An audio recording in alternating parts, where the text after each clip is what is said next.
Welcome back everyone to this section on Python object and data structure basics. So in this section of the course, we're going to start off by discussing basic data types. And these are your basic building blocks of code when constructing larger pieces of code. And we're going to quickly discuss all the possible data types that we're going to talk about in this section, and then we'll have lectures that go into a lot more detail about each one.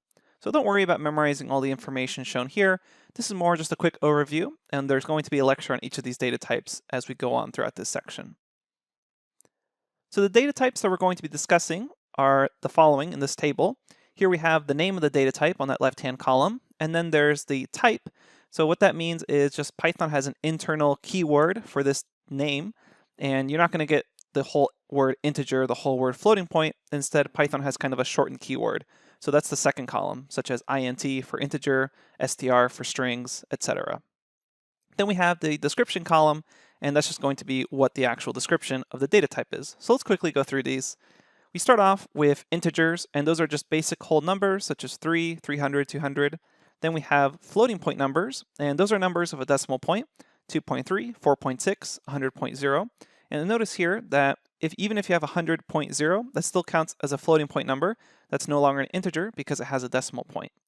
Then after that, we have strings, and strings are an ordered sequence of characters. You can think of these as just kind of words, but you should also note they can be numbers as well as foreign characters inside of a string. The main thing that denotes a string is that it either has double quotes or single quotes. Here we can see we have hello in double quotes, Sammy in single quotes. We have the digits of 2000 inside double quotes. That makes it a string. It's no longer just an integer because it has double quotes around it. And then you can also see we have some Japanese characters inside double quotes. Then we come to data structures, and data structures are a little more specialized than basic data types and data objects because they can actually hold data objects in some sort of sequence or in some sort of mapping. So here we have lists, and these are an ordered sequence of objects. Here we can see that we've been able to use square brackets and commas to have a sequence of other objects, such as the number 10, the string hello, and then the number 200.3. Dictionaries are another data structure that can store other data types, except in this case, instead of having an ordered sequence, they have unordered key value pairs. And we'll be discussing in a lot more detail how dictionaries work. But here we can see that we have a key, then a colon, and then a value, and it's denoted by curly braces as far as if it's a dictionary instead of just being a normal list, which has square brackets.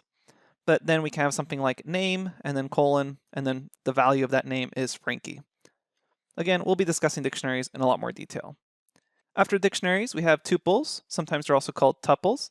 And these are ordered immutable sequences of objects. They look a lot like lists, except they have parentheses, and they're immutable, meaning you cannot change an object that's already in that sequence. So we'll be discussing what immutable means in a lot more detail when discussing tuples. Then we have sets, which are an unordered collection of unique objects. And again, we'll talk about that in a lot more detail. They're a little similar to a dictionary, but they don't have key value pairs. Instead, they're just unique objects in some unordered collection. So you don't have that colon key value pair. Again, we'll discuss it in more detail later on. Then finally, we'll talk about Booleans, which are just logical values indicating true or false. Notice how we have capital T and capital F. That sort of syntax is necessary for Python. So those are all the basic data types. Again, don't worry if you didn't understand any of this or didn't want to memorize any of this. We're going to have a lecture on basically each of these topics in a lot more detail and show you how you can use them to write your own code. Okay, let's get started. I'll see you at the next lecture.